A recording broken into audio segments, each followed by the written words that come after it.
Après le bip, après le bip.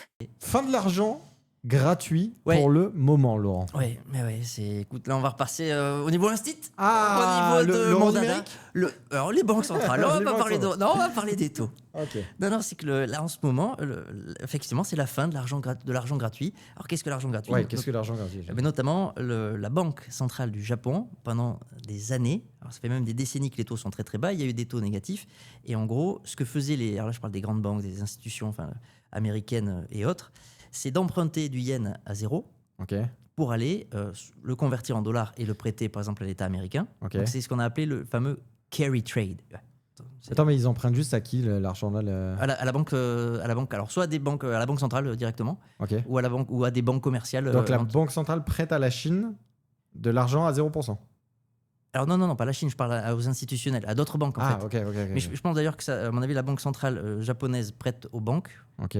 à zéro ou à négatif, et les banques japonaises prêtent à des intervenants étrangers. Ok. Je doute, mais peut-être que je me trompe, mais je doute que par exemple une banque américaine puisse emprunter directement à la banque centrale du ouais. Japon. Mais Ouais. peu importe s'il y a une intermédiation, à l'arrivée, ce que ces gens-là faisaient, c'est qu'ils empruntaient du yen à zéro, ils le convertissaient en dollars et par exemple ils prêtaient ce dollar à l'État américain. Ok. Donc actuellement à 4%. Et donc tu gagnes sur la différence. Ouais. Oui, mais ça, pas tout le monde peut le faire, c'est les banques. Alors, les banques et après les particuliers japonais. Sérieux? Exactement. Ils pouvaient faire ça? D'ailleurs, il y a un surnom officiel, c'est les Madame Watanabe. C'est le truc non. officiel, c'est-à-dire que les Japonais se sont mis à emprunter du yen pour acheter des actifs ou investir à l'étranger. Ah, je savais pas ça. Donc ça fonctionne tant que ton emprunt te coûte pas cher Oui. et tant que le taux de change, il se retourne pas. Ouais. Parce que si d'un coup le yen monte très fort, ben, toi avec tes dollars, il va falloir que ça va te... Ah oui, ça, tu pourras pas équilibrer. pour rembourser ta dette, il va te falloir plus de dollars. Ah oui. Et voilà. Et là, t'es donc niqué. c'est Ouais. alors là aujourd'hui, c'était cette semaine en fait, il y a eu la semaine d'avant la Banque centrale européenne qui a augmenté ses taux, la banque japonaise qui a augmenté ses taux, et là la Fed qui les maintient. Et en gros, on est dans un contexte où cet argent gratuit, l'argent pas cher, se limite et se raréfie. Ok. Et ce qui explique, encore une fois, que BTC et les cryptos, que tout cet écosystème qui est particulièrement sensible aux liquidités, soit encore en train de galérer. De galérer, on peut le dire. de galérer. Et pareil, dans un environnement où l'argent coûte plus cher, l'argent se concentre sur des entreprises, ou en tout cas des domaines qui laissent espérer une rentabilité très haute. L'IA. Et voilà. Ouais. Et donc, parce que dans l'IA, il y a des gains, alors il y a déjà une activité énorme, mais il y a aussi des gains de productivité et des gains économiques énormes, et bien ça explique aussi la concentration de l'argent dans tous ces géants. Alors, tôt ou tard, il y aura un retournement de marché. Ouais. Mais Ça va faire saigner. Parce que le retournement de marché, ce sera le. Enfin, ça va tout faire saigner, là. Oui, parce que là, on a une concentration de l'épargne mondiale qui est Dans l'IA. quasiment jamais vue. Oui, mais dans l'IA et puis dans après tout ce qui entoure l'IA. C'est-à-dire que, encore une fois, du producteur de la puce à celui qui l'assemble. Après, il y a les producteurs d'énergie. Et tous ces gens-là prennent beaucoup de paris sur l'avenir en signant des contrats sur les 5-10 prochaines années, en disant voilà, je te paye 100 milliards par an, ouais, tranquille. Mais tu les as? Non, mais je vais les gagner. T'es sûr? Ouais. Donc là, c'est une bulle énorme. Alors, il y a un mix encore une fois, de psychologie et de ce qu'on appelle des bulles, des comportements moutonniers, en tout cas des comportements de foule. Ouais.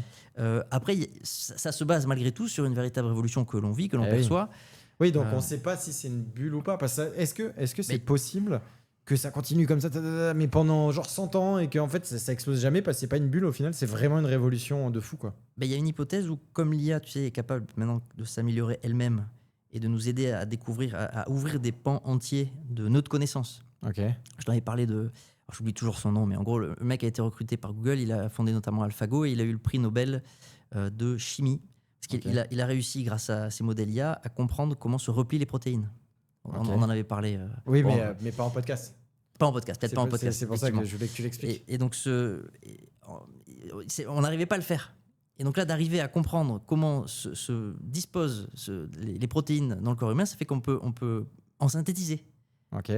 Et donc, les applications thérapeutiques, elles sont en fait, notre imagination est peut-être la limite. Alors après, il y aura, comme tout médicament, comme toute thérapie, il y a des essais à faire, il y aura peut-être des effets secondaires, il y a peut-être des choses qu'on n'a pas encore anticipées. Mais ça, c'est vraiment un nœud de connaissance. C'est-à-dire que tant qu'on n'avait pas compris comment les protéines se déployaient en vrai, Bah, on pouvait pas imaginer faire des médicaments ou des thérapies parce qu'on n'avait pas cette connaissance de base. Alors que là, à partir de là, tu dresses tout un tas de branches. C'est vrai que pour ça, l'IA, c'est trop bien dans le sens où ça va réussir à résoudre ce que tu appelles les donc c'est ça. Et donc ça peut potentiellement ouvrir tout un tas de trajectoires économiques favorables qui vont faire que l'économie va peut-être rester en croissance longtemps. Alors sous réserve, encore une fois, de tout ce qu'on dit. Bah oui, mais d'ailleurs, en parlant de ça, est-ce que tu as vu l'annonce qu'il y a eu cette semaine sur Midjourney ?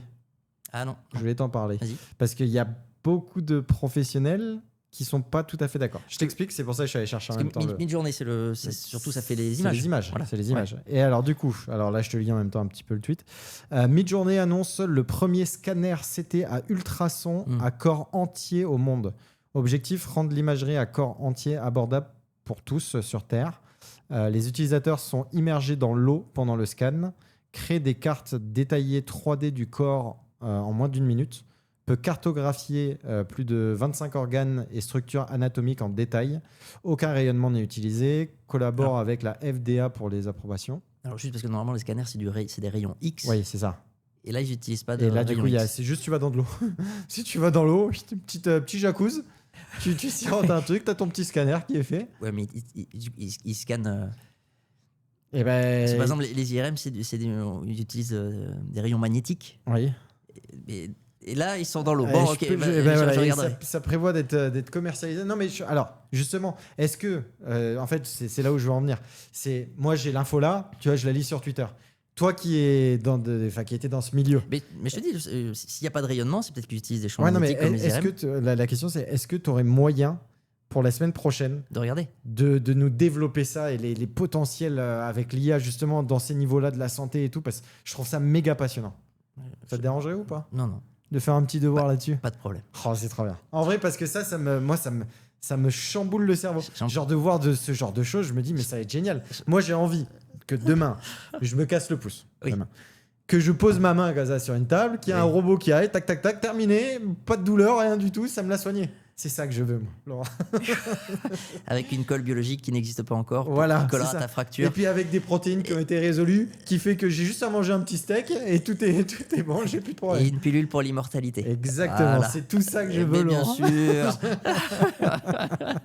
Est-ce que tu serais capable de nous... Non, mais au moins d'aborder ce sujet, parce que je sais que c'est un sujet où il y a plein de gens qui sont pas d'accord, justement des professionnels, mais je veux pas trop aller dedans parce que j'ai pas assez pensé ce thème-là.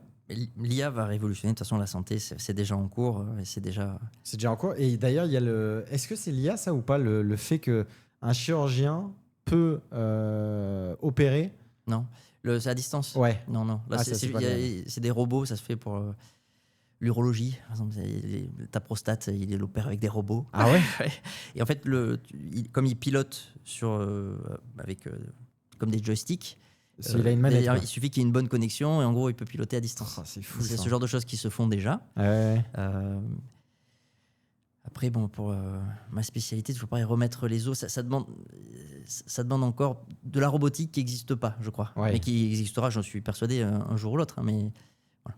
Ouais, non, c'est fou. Je pense qu'ils ont encore quelques décennies avant d'être remplacés. Ouais, mais comme quoi, l'IA, c'est vraiment un bouleversement. Et pour moi, ça peut ne pas être une bulle. Pour en revenir sur les marchés financiers, etc. Mais c'est que ces nouveaux outils, entraînant de nouvelles innovations, peuvent provoquer une croissance économique assez folle. Sous réserve, et là on en revient au côté social, c'est que malgré tout, ils vont chambouler beaucoup de métiers. Et ça veut dire quoi ? Ça veut dire des gens qui sont en train de l'effectuer. Et donc si ces gens-là... c'est toutes les questions qui se posent en ce moment. Oui, parce que l'IA et même la robotique peuvent mettre au chômage des millions et des millions de personnes. Et qu'est-ce qu'on fait de ces gens-là ? Mais après, c'est l'innovation disruptive et qui est, de mon point de vue, positive. C'est-à-dire que là, aujourd'hui, plus personne se plaint qu'il y ait plus de... Le Fordisme, du travail à la chaîne pour construire ta voiture. Tu vas dans n'importe quelle usine de voiture, aujourd'hui, c'est des bras robotisés partout. Et par contre, les humains sont toujours là, ils supervisent les bras robotisés. Au cas où, Et donc, j'ai la naïveté de croire, mais peut-être qu'on sera remplacé et annihilé par les machines, mais que nos métiers et nos actions vont changer. Oui, qu'on trouvera des spécialités. Une autre place. Ouais, Voilà, voilà. d'autres choses à faire qui seront soit complémentaires des machines, soit après complètement à côté. Parce que là, si on pousse sur la vision d'un Musk, Oui. il parle vraiment d'abondance. Alors, encore une fois, il est dans. C'est ce que j'allais dire. Il a une vision qu'on n'a pas. Mais si les robots font tout, nous font à manger, enfin même de la culture, de la culture à la logistique, à la cuisine chez nous, et que tout ça est entre guillemets quasiment gratuit parce que l'humanité a développé tellement de moyens que c'est possible. Et qu'est-ce qu'on fait? Ah oui. La question fondamentale, à quoi je sers? Il parle même d'un salaire universel pour ne rien faire. Mais après, c'est dans la transition. C'est-à-dire que comment tu passes d'un monde régi par des humains avec des humains à tous les échelons à ce monde d'abondance qu'il perçoit où tu n'as plus besoin d'humains dans beaucoup de choses. Voilà, tu n'as que des robots. Où l'humain se doit de se demander, mais en fait, alors c'est quoi la valeur? Ouais. C'était la discussion qu'on avait. Ouais. C'est-à-dire que si demain, on avait défini la valeur comme étant une dépense, une transformation d'énergie et une utilisation du temps humain de façon utile, avec l'acheteur qui juge que c'est utile. Mais si demain les robots font tout, il n'y a plus qu'est-ce qui devient la valeur? Est-ce que c'est juste la relation humaine donc nos femmes vont nous coûter beaucoup plus cher? Non, mais c'est vrai que c'est fou. Après, ça peut être aussi une transition de l'humanité en humanoïde. Alors, peut aider à tout voilà, ça. est-ce que la future de l'humanité est de devenir et d'évoluer en autre chose? Voilà, c'est possible aussi. C'est possible, mais ça, moi, ça me passionne. Là, on part. Ah ouais, mais moi, j'adore.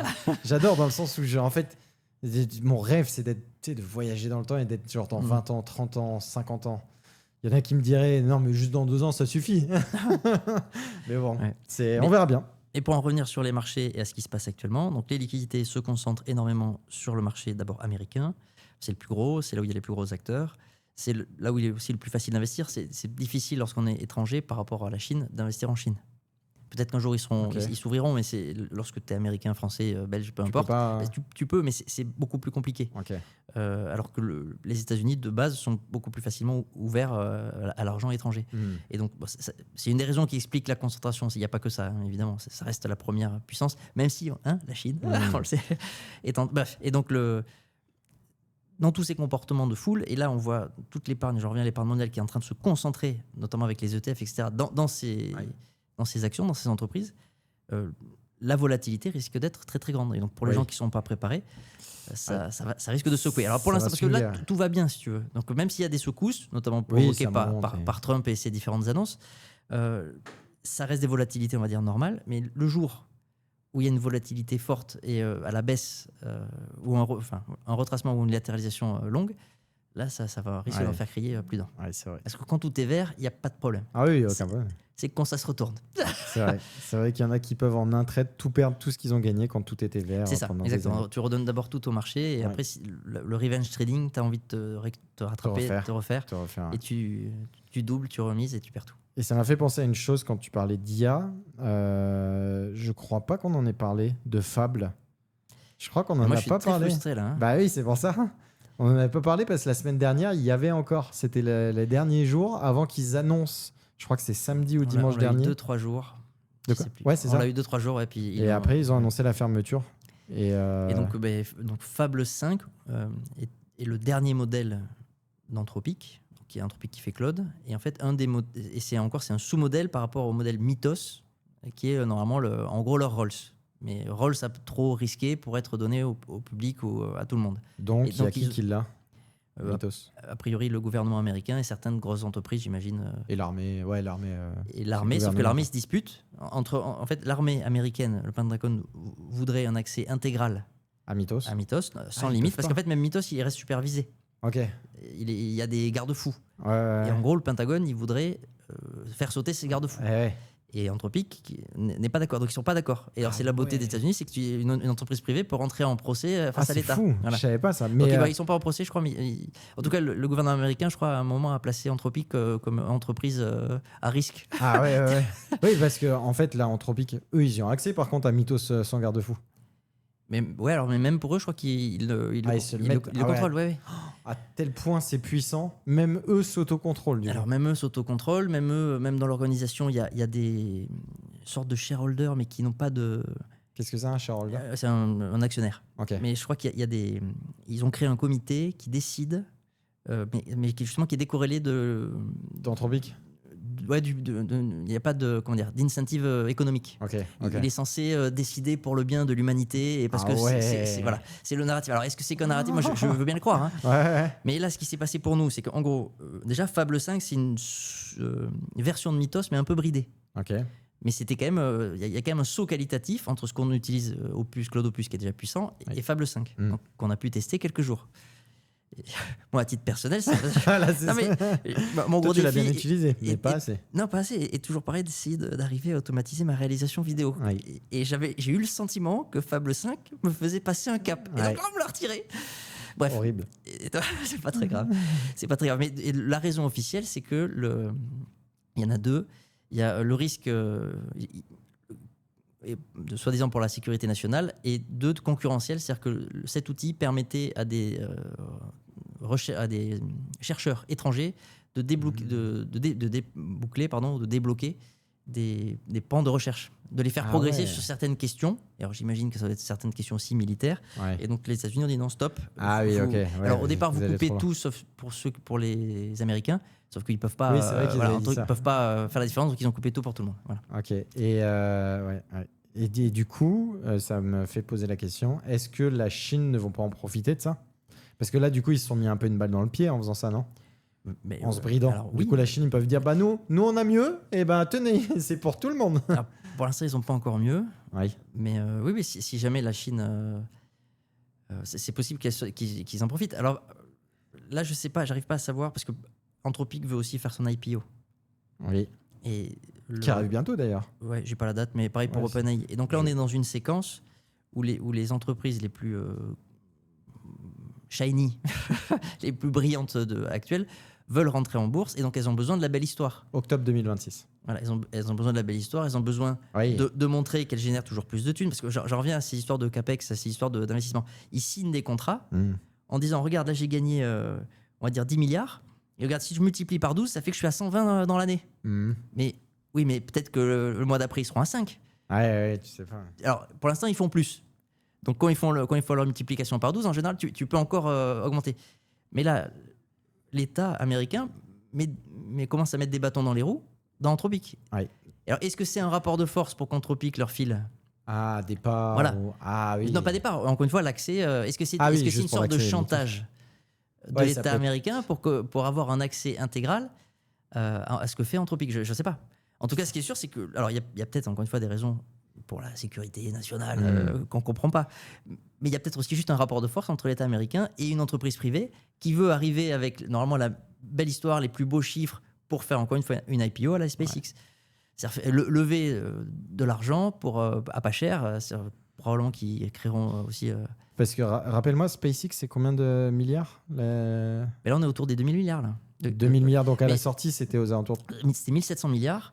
Et sur SpaceX, ils ont émis des nouvelles actions. Donc ça ne te coûte rien quand tu es entrepreneur. Tu crées autant que tu comme tes tokens. Et en les vendant à $135, je crois qu'ils ont levé 75 milliards. Donc tu files du papier. Alors, aujourd'hui, c'est des trucs digitaux, tu vois. Qui dit oui, tu possèdes un tout petit bout de mon entreprise. Et les mecs, ils récoltent 75 milliards qui sont à eux. Bien sûr. Dont ils font ce qu'ils veulent. C'est beau. C'est pas un prêt, parce que tu vois, quand tu prêtes à la banque, après, d'une façon ou d'une autre, ils font rembourser. T'as l'argent dans ton coffre. C'est beau. Dispo. Alors, ils vont l'investir, et voilà, il y a plein de... Ils ont prévu de faire quoi, tu sais? Dans des data centers, dans l'espace, notamment. Ok. Et par exemple, un Anthropic, parce que là, ça parle de 900 milliards. De valorisation. De valo, c'est pareil. C'est-à-dire que ils vont mettre une partie... Alors, est-ce que ça sera comme SpaceX, une nouvelle émission, ce qui est possible? Ou est-ce que c'est les anciennes actions? Ça, je ne sais pas. Il faudra regarder le détail. Parce que c'est la particularité de SpaceX. C'est pour ça qu'on a parlé de tokens et de crypto et de tokenomics complètement designés pour que ça pump. Parce qu'il n'y a pas de vendeurs bloqués. Enfin, les vendeurs sont bloqués, pardon, mais il n'y a pas de... je me perds dans mes mots, mais... Les vendeurs qui auraient aimé prendre profit, ils peuvent pas. Ils peuvent pas. Donc tous les mecs qui ont acheté, ils sont tous en profit. Donc tu n'as personne qui est... Il n'y a personne qui a envie de vendre. Ils viennent d'acheter, eux, ils démarrent les profits. Tu as acheté à 135, tu dis attends, je vais attendre que ça double. Merde, cherche le mot. Comment ça s'appelle quand tu es sur un projet, par exemple, tu peux pas vendre dès le début? Tu es lock, tu es vested. Vested, c'est ça. Ils ont un vesting. Oui, exactement. C'est ça. vesting Et parce donc- que. Ouais, Et donc, il est possible que, parce que en gros, une fois, tous ces gens ont compris et sont conseillés par des ingénieurs financiers qui vont bien, et il est possible qu'Anthropic fasse la même chose, et que ça leur permette, encore une fois, s'ils émettent de nouvelles actions à 900 milliards de valorisation, ils vont lever gratuitement 40, 50, je sais pas. Ouais, ça c'est ouf. Et si c'est pas ça, s'ils remettent une partie des actions que eux possèdent, ben là c'est un transfert entre les anciens actionnaires et les nouveaux. Ok. Et c'est souvent, normalement la plupart des IPO, c'est souvent ce qui se passe. Et c'est pour ça qu'au début de la majorité des IPO normales, on va dire peut-être que là on est dans un nouveau cycle avec Des nouvelles IPO, des une IPO nouvelle qui sont formule. pensés Ouais. différemment. Mais jusqu'à maintenant, le fait d'arriver au public, souvent ça partait à la baisse parce que c'est les investisseurs de la première heure qui prennent profit. Bah oui, bien sûr. Parce qu'ils ont fait fois je sais pas combien. Ils et ont du fait, coup, voilà, ils se exactement. disent, Et parce que ça fait 10, 15 ans qu'ils discutent, qu'ils sont au board. Et en fait, on appelle ça des tours. C'est-à-dire qu'à chaque fois que tu fais venir un nouvel investisseur à la table, tu discutes, je te fais rentrer, mais à combien l'action? Et donc, toutes ces discussions, en fait, elles ont lieu dans les tours préliminaires. Ok. Et lorsque tu arrives au public, normalement, là, c'est un peu le grand jeu. Et les mecs qui sont avant, ben là, Boum. ils TP, quoi. Ouais, bah, C'est et- la fameuse liquidité de sortie, exit liquidity. Voilà. Ouais, ok. Et du coup, au début, ça. Et après, par exemple, tu peux regarder Meta. Meta, c'est un exemple magnifique. Au début, ça part, ça latéralise, et après, celle-là, c'est en bull run fabuleux. Ah oui, ok. Mais au Ouais, donc tout des début, fois, quand ça vaut le Meta a coup. été listé, souvent, normalement, ça vaut le coup d'attendre. Ah ouais, donc t'attends quelques semaines, quelques mois, et là tu prends quand ça latéralise, Voilà. et après, bah, c'est le truc. Donc là, ça demande de faire un peu d'analyse technique, mais c'est essentiel. Non, mais c'est vrai que c'est pas mal ça comme. Oui. C'est vrai que Et j'ai d'attendre jamais- surtout que l'attention soit plus dessus. Parce Oui. que vraiment, la courbe de Meta, il y en a plein de graphiques comme ça avec des IPO qui sont pas une réussite à première vue. Première vue, mais en fait, c'est. Alors, voilà. alors que le succès et l'attention est justifié. Tu vois, Meta est encore une boîte ultra profitable. Enfin, c'est une des plus belles boîtes de la planète. Donc mais il fallait y rentrer, c'est bien. Ouais. Mais soit tu y rentres en acceptant que peut-être tu vas perdre moins 50, moins 80%, mais tu te dis, allez, c'est sur 20 ans. Oui. Je pense que dans 20 ans, Meta sera toujours là et qu'elle aurait. Donc, voilà. Soit tu patientes et tu rentres. Alors, voilà, c'est money management. Ouais, Bref, après, il y a plein d'options. Aussi, Il y a plein d'options pour le faire. Mais en tout cas, souvent, l'IPO n'est pas un bon moment pour rentrer.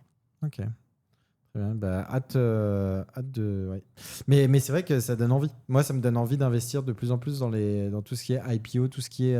Parce que c'est tout un univers que je connaissais pas. Tu vois, moi, je viens de la crypto et je sais qu'il y a beaucoup de monde comme ça qui passe de plus en plus de la crypto à. Je sais jamais le terme pour. Aux actions, au marché actions, traditionnel. voilà, au marché traditionnel. Ouais. Et Mais ça donne envie. la crypto a rien inventé. C'est une nouvelle technologie qui fluidifie les échanges, etc. Ouais, ça a rien inventé, mais ça a apporté plein de nouvelles personnes qui n'y connaissaient rien à Bien ce sûr, univers. la démocratisation des services financiers fait partie de ce que fait la finance. Alors, on va parler de finance on-chain maintenant, parce que la finance décentralisée, malheureusement, c'est plus si décentralisé que ça. Ouais. Donc, C'est quoi la différence entre décentralisé et on-chain? c'est juste un jeu de mots, c'est que les services financiers qui ont été construits dans la finance décentralisée, aujourd'hui, ils sont très centralisés. Tu retrouves souvent une entreprise à la tête, Bah, qui même pilote. hyper liquide. Hein. Si tu regardes, Même hyper il y liquide, a encore voilà. Jeff à la tête. Hein. Exactement. Et donc, si les autorités se pointent chez Jeff, AAV, qui est le plus gros protocole de prêt et d'emprunt, était l'exemple de ce qu'on appelle les DAO, hein, c'est les organisations donc autonomes décentralisées. C'est une nouvelle forme de gouvernance qu'on a espéré possible. C'est-à-dire, c'était horizontal. En gros, c'était pas une organisation pyramidale. Ouais, c'était tous les holders du jeton Voilà. qui pouvaient Et voter. en fonction comme un peu des actions, en fonction du nombre de tokens que tu possédais, tu avais un pouvoir, tu pouvais proposer des évolutions du protocole et tu pouvais surtout voter pour la direction du protocole. Et elle a fait courte. Ça s'est cassé. L'organisation autonome décentralisée la plus mature est redevenue centralisée. Et donc, c'est que ça allait pas. Après, est-ce que c'est le fonctionnement humain? Est-ce que je sais pas, entre l'utopie, entre ce qu'on souhaiterait et ce qui est possible, je prétends pas avoir la réponse. Mais du coup, les gens parlent de moins en moins de finances décentralisées, même si, encore une fois, il y a des protocoles qui tournent, qui sont inarrêtables. Mais par exemple, Curve, c'est un DEX, normalement, lui, il est pas arrêtable. Tu peux, tant qu'il y aura de la liquidité dessus, tu peux swapper entre, par exemple, 2 stablecoins et personne peut t'en empêcher. Mais Curve n'est pas toute la finance centralisée et les plus gros projets aujourd'hui sont d'une façon ou d'une autre pilotés par une entreprise. Mais on parle de finance donc on-chain. Donc ça reste sur la blockchain. Tu peux y accéder avec une connexion Internet de partout sur la planète. Mais c'est juste que c'est pas décentralisé. Quoi. Voilà, Ok. Ok, et ça, mais du coup, oui, ça c'est centralisé au final. Oui. En fait, on C'est a pour ça qu'on appelé- parle de finance on-chain maintenant. Oui, voilà. C'est En fait, on-chain, c'est centralisé. mais c'est centralisé. De toute façon, Mais sur la les blockchain. plus gros stablecoins qui circulent, les deux entreprises, que ce soit Circle ou Tether, elles ont le pouvoir de geler les comptes Oui. si t'es terroriste, si t'es machin. Donc ça centralise. Donc ça c'est centralisé Voilà. et beaucoup de protocoles aujourd'hui ont une capacité à bloquer. Ouais. Lorsque Hyperliquid s'est fait attaquer, ils ont en gros appuyé sur le switch directement. off. Voilà, Ouais, ils ont tout bloqué. Voilà. Alors c'est justifié, c'est pas justifié, c'est toujours pareil. Voilà. C'est vrai que ça avait fait mal aux jetons, ça. Les gens, ils ont mais il y en a pas qui ont vendu. Après, c'est peut-être aussi pour ça que déjà que le protocole est toujours en vie et c'est peut-être aussi pour ça que les plus gros arrivent parce qu'en fait ils ont un interlocuteur humain. Oui. Et on en revient. La finance traditionnelle est en train d'absorber toute cette technologie, elle est en train de s'y plugger, elle est en train de développer aussi. Voilà, j'ai vu la FIFA, c'est la dernière vidéo d'Asher D'accord. que j'ai regardée. La FIFA est en train de tokeniser, en gros, les billets. Et plus que de tokeniser, et là, d'ailleurs, j'ai pensé à toi, parce qu'il y a le côté gambling et jeux casino. Alors, ça d'ailleurs, je crois qu'il y a l'autorité suisse qui est en train de lancer une enquête pour dire okay. attendez, ils vendent le droit d'acheter une place. Par exemple, toi, tu achètes une place, tu me la vends. Non, c'est même pas ça. Ils vendent le droit. Par exemple, Coupe du Monde, là, on est en 2026. Oui. Prochaine, c'est 2030. Oui. Et bien, ils vendent le droit en avance de pouvoir acheter une place en 2030. Alors, ça va peut-être en 2029. Okay. Et là où la Suisse a fait que se passe-t-il, c'est qu'ils vendent un peu comme des trucs de Pokémon. Ouais. Genre à 40 balles, peut-être que tu auras le truc qui te permettra d'acheter une place. Ah oui, donc en fait. Mais peut-être que tu n'auras rien. Ouais, t'achètes un potentiel, quoi. Voilà. Mais alors, on en revient au booster. Ouais. Et alors, j'imagine qu'ils vont mettre des trucs. Je sais pas ce qu'ils vont mettre à côté. Parce que le truc potentiel, apparemment, c'est encore une fois le droit d'acheter ta place. Ok. Mais Pokémon, ce qui les empêche de passer dans le gambling total, c'est que tu achètes quand même des cartes. Oui. Alors oui, tu achètes des cartes pour essayer de chater les shiny et les brilles. Voilà. Alors le jackpot, les UR, les MUR. Le God Pack. Voilà. Ça c'est fou. Il y a des God Pack aujourd'hui qui valent 60 000 €, t'imagines? C'est fou. C'est fou. Pour expliquer juste un God Pack, c'est dans un paquet de cartes Pokémon, tu as toutes les plus rares de cet univers-là, de cette édition-là de cartes en gros. Tu chopes en un paquet toutes les plus rares. Et en fait, ton paquet va valoir peut-être, je sais pas, 20, 50, 100 €. Et en fait, tu as toutes les plus rares. Tu les as toutes. Tu les as toutes. Et genre, ton paquet, il vaut d'un coup 60 000 balles. Et en fait, ça, c'est la giga max win. Mais par contre, alors les stats, je les connais pas. Comment tu y accèdes? Et ben, c'est simplement en ouvrant des paquets dans des boosters. Enfin, dans des. Oui, c'est vrai, tu m'avais expliqué. Oui, non, tu peux pas lâcher. De temps en temps, il y en a un avec de tout. temps en temps, t'en as un. T'as le ticket d'or. En gros, c'est un peu le ticket d'or. D'accord. Le principe du ticket d'or. D'accord. Mais c'est fou. Hein. Il y a des God Packs qui valent 60. J'ai appris ça et j'étais fou. Parce qu'en général, les nouvelles séries, les God Packs, ça vaut, allez, 1000, 1500 €, qui est déjà énorme. Tu vois, c'est des paquets à 10 €. Mais 60 000, c'est la giga max win, quoi. Oui, alors, j'en viens à l'idée que. Parce que souvent, ce qui fait le prix de ces packs-là, c'est quand tu les ouvres pas. Oui. Donc là, tu peux jamais vendre ton God Pack comme un God Pack. Non. Donc, en fait, normalement, non. Ah ouais, normalement, non. Mais en fait, il y a un système de. Tu peux peser. Les numérotes. Tu peux peser. Et en fait, vu que les cartes, elles brillent toutes dans un God Pack, ça fait un léger grammage en plus. Qui fait que si tu pèses tous les paquets, j'ai une centaine de paquets et que dedans, tu as un God Pack, et bah, tu peux le voir par rapport à ça. Après, est-ce que ça fonctionne ou pas? Je sais pas. C'est les légendes. C'est des légendes. Mais je sais que sur les précédents paquets. Qui ont réussi à en peser, à se dire. Sur les précédents paquets, donc les premières générations et tout, ils faiaisaient pas gaffe à ça. Ils ne savaient pas que c'était possible. Et du coup, en fait, tu peux acheter ou vendre des boosters lourds, des boosters non pesés. En fait, et tu vois, et ça, c'est un business. C'est-à-dire que tu peux vendre directement ton booster lourd. Par exemple, édition 1 Pokémon set de base. Un booster lourd va valoir, je te dis n'importe quoi, 2000 €. Un booster non lourd vaudra 500 balles. Donc là, parce que tu sais que tu as une brillante dedans. Tu trouves le moyen d'injecter. et ça, il y en a qui le moyen de voir la couleur de la brillance. Non, moi je pensais à alourdir artificiellement le paquet. Ah oui, j'avoue. Oui. Ah, c'est vrai. Avec une aiguille. Et je sais pas. C'est vrai que c'est pas con. Après, il faut pas le faire. C'est pas ça, mais bon. Il y en a plein qui pèsent et qui vendent comme si c'était pas pesé, tu vois. Parce que tu es censé être legit et quand tu le fais. Et c'est pareil, maintenant, il y en a qui arrivent à ouvrir les paquets et les recoller exactement comme ils étaient. Donc ils les ouvrent dans les pesées, ils prennent la Oui, machin, oui, bien ils sûr. remettent, ils rescotchent, enfin ils recollent, et ils te Et le oui, vendent. et oui, bien sûr, comme un vierge. Voilà. Et il y ça a m'étonne plein pas. d'arnaques, il y a plein de trucs là en ce moment, de plus en plus. C'est pour ça que toute la valeur des paquets de cartes Pokémon RAW, qu'on appelle RAW, donc c'est les paquets qui sont pas dans des cartons, pas dans des. Et ben ceux-là, ils perdent en valeur. Parce qu'en fait, il y a tellement de magouilles qui sont faisables que ça perd toute la confiance. Alors par exemple, une display comme il y a là derrière, et ben Là, du ça, coup, c'est t'as emballé. le carton. T'as le Ok. carton, t'as le scellé, donc en fait, tout ça, on n'arrive Mhm. pas à le reproduire. Ok. Le scellé, etc. Et du coup, bah, tu peux pas cheater. Tu peux pas tricher, quoi. Et oui, les contrefaçons. Ouais, non, c'est fou. Et il y a de plus en plus de contrefaçons aussi qui ressemblent de plus en plus à des vraies cartes, quoi. Ça, il y en a plein aussi. Et Ouais. oui. Mais on n'a Aussi. jamais, enfin, les gens n'ont jamais réussi à faire exactement les cartes. Et ça, je trouve ça fou qu'avec les technologies actuelles, on n'est pas capable de reproduire exactement les mêmes cartes. Je sais pas ce que tu en penses, moi, je trouve ça fou. C'est un business qui rapporte Ah tellement. ouais, mais ça va peut-être arriver. Ouais, bah oui. Pour moi, c'est la suite logique. Si on- Et c'est pourquoi la suite logique aussi, c'est de faire en sorte que les cartes soient tokenisées. Ça peut être une protection C'est vrai. à tout ça. Genre Pokémon, à chaque fois, ils numérotent ou ils tokenisent les cartes. Et puis derrière, tu as tes vraies cartes tokenisées. Ça peut être une solution. Affaire à suivre. Double expresso Double expression. Double expresso.